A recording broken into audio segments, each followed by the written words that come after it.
Guys and guys, how are we? We are approximately 700 k's north of Perth on the northwest coastal highway. Well, here we go. We have a geezer that looks like he's busted a tyre, maybe. What's going on here? No, maybe radiator problems or something. So yesterday, when I was talking about getting water and being prepared for the worst, that is a classic example of what I was referring to. Nice car, I think it was a Nissan Patrol we had, and don't know what happened there, but the boot was, the bonnet was popped, so who knows what's happened. But you don't want to get caught out here. As you can see, there's sweet FA shade, and yeah, you want to make sure you've got enough food and water, and you've got your kit on board until you get the correct help and services, or you repair your motor vehicle, or the trailer, or spare tyre, or whatever it may be. So yeah, last night we stayed in Kalbarri. We didn't catch up with the butcher in the end. The butcher's banned from the pub. So, and then we caught up with my friend Ross. I've known Ross for about 20 years, family friends. I played football with their son, George, many years ago. So I caught up with them and stayed at their apartment. They've got a holiday home up in Kalbarri. We have still approximately 620 kilometres to go until we get to Exmouth. So it just shows how big this one particular state here of Western Australia is. It's what we've done 700. We've got another, say, so maybe you're talking about between 12 to 1300 kilometres north of Perth is Exmouth. I'm not sure if that figure's 100% accurate, but I'm just going off what I've done today. Kilometre wise, we've done 713 kilometres, and we're about 6 hours out from Exmouth. So as you can see, the surroundings and the wilderness has changed a little bit more. The further north we get, you see the red dirt. It's all red dust up here, as opposed to in Perth, it was sort of still a bit greeny and black dirt. When you get north, it's just red dirt. Temperature up here when we get to Exmouth is going to be approximately 40 degrees Celsius, and when we get in tonight, it's going to be approximately 4:20 p.m, which is enough time to unpack the car, get the swag out, get set up, and possibly head down to the local pub there called Pot Shots. Absolutely love it. It's walking distance. It's 5 minutes from where we stay at Ningaloo Reef Resort and Caravan Park. It's our third year in a row staying there. We love it. It's got a nice cool pool, which we chill out all day by the pool, read some books, do some cooking back at the caravan, back at the campsite, and hopefully do a bit of exploring tomorrow. Head down the Ningaloo coast and show you some underwater footage. I've got the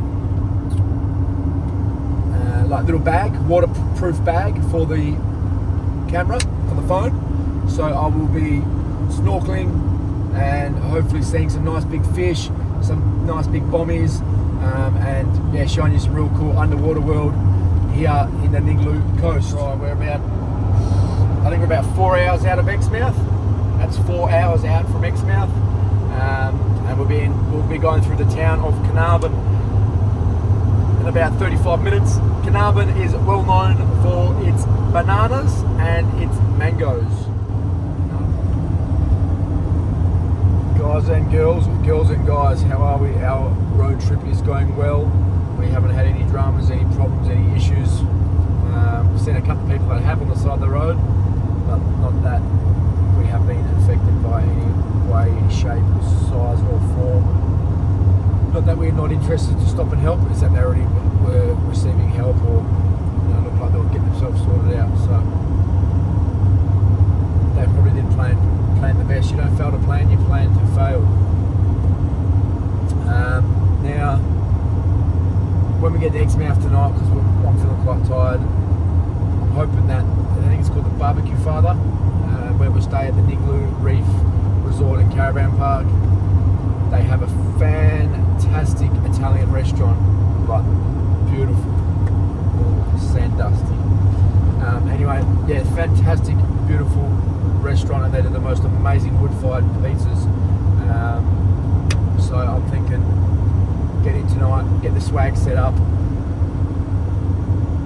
maybe head down Pot Shop for a a couple of frothies. If not, we'll just get that pizza and chill out, get the car set up, relax and have an early night and do some exploring tomorrow. This time of year there is the Turtle Beach, where the turtle mothers come up to the beach and they will dig and dig and dig and dig in the white beautiful sand, and they will lay their eggs. I believe they can lay up to 100 eggs each. I'll have to check that amount, but I believe it's somewhere around 100 eggs that the mother turtle lay, and then you've got your hatching period, and we've not actually seen it, but it's meant to be a real beautiful thing to see at night time. Just as it's going dusk, you will see turtles, little baby turtles, real cute little turtles, digging their way out the sand and scurrying along the sand to get to the ocean. On the way to the ocean, back to their natural habitat, they are faced by many hazards. Seagulls, like for one, come and pick them up, and birds. So you got your seagulls, your birds. I think we've got a lot of hawks here, hawks, birds, eagles. And then when they get into the ocean, they are faced many more obstacles. I think they can get snatched by octopus, eaten by bigger fish. So I think out of the ratio of turtles, say like for 100 turtles, I think it's like only 3 or 4 will survive to adulthood. So a real amazing journey. But I will find out the actual pure facts and the numbers and the statistics at the Turtle Beach, because those numbers are on the boards there. But just off the top of my head, from what I believe I can remember, it's about that they 1 in about 100 get to about, or 3 or 4 in 100 get to about 20 or 20 years, become adulthood anyway. So we'll try to see that for you. We'll show you around Exmouth, show you the lighthouse, and then head to a few of our favourite snorkeling spots.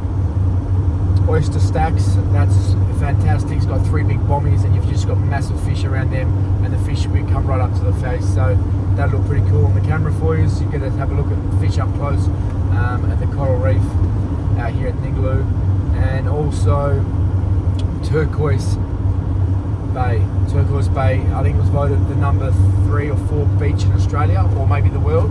I'll have to go and check that fact. But it's right up there. It's a beautiful blue ocean. Never seen anything like it. Hence, it's called Turquoise Bay, because the water's turquoise colour. And basically, you've got the drift beach, where you start at one end and it just drifts you down. However, where it comes into the bay, you've got to be real careful of the currents, because intersecting currents, you could end up in South Africa getting eaten by the great white sharks. We don't want that to happen to anybody. So we'll show you there when we get there. But yeah, we're about an hour and a half out of Exmouth, so fingers crossed we get there safe and get set up. And Barbecue Fathers is open tonight. It is a Boxing Day public holiday today, or Christmas Day.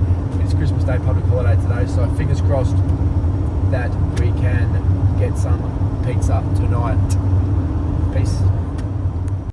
Guys and girls and guys, how are we? It is 4 o'clock. We have just arrived in Exmouth. So welcome. There we are. Welcome to Exmouth. What is he saying? Exmouth on Ningaloo Reef. So Exmouth is my favourite place in Western Australia. I absolutely love it here. Lauren and I, this is our 3rd year in a row we've come up to Exmouth. We love the Ningaloo Reef. We love the snorkeling. It's got some of the most prestigious beaches and marine life in the world. It's World Heritage listed, the marine park, and that's all down the other side. So on the background there, you've got the ocean, but welcome to Exmouth. It's 4 o'clock in the afternoon, and I've been out in the sun for about 2 minutes, and it is hot. Let's wait for these cars to go past. It is hot.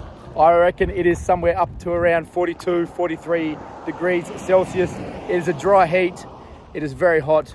So if you are not climatized when you come to Exmouth, you will be very fast. Bring lots of water. Lots of water, lots of cold ice and eskies, and lots of cool drinks. Because if you're not used to this heat, you can become dehydrated very fast, and heat stroke, heat stress is a very common hazard up in the Pilbara, up in the northwest of Western Australia. So do yourself a favor. If you do come here, bring lots of water, bring sun cream, bring hats, bring long sleeve clothes, and protect yourself, because this sun is savage and it will get you. You will not get it unless you protect yourself. Welcome to Exmouth.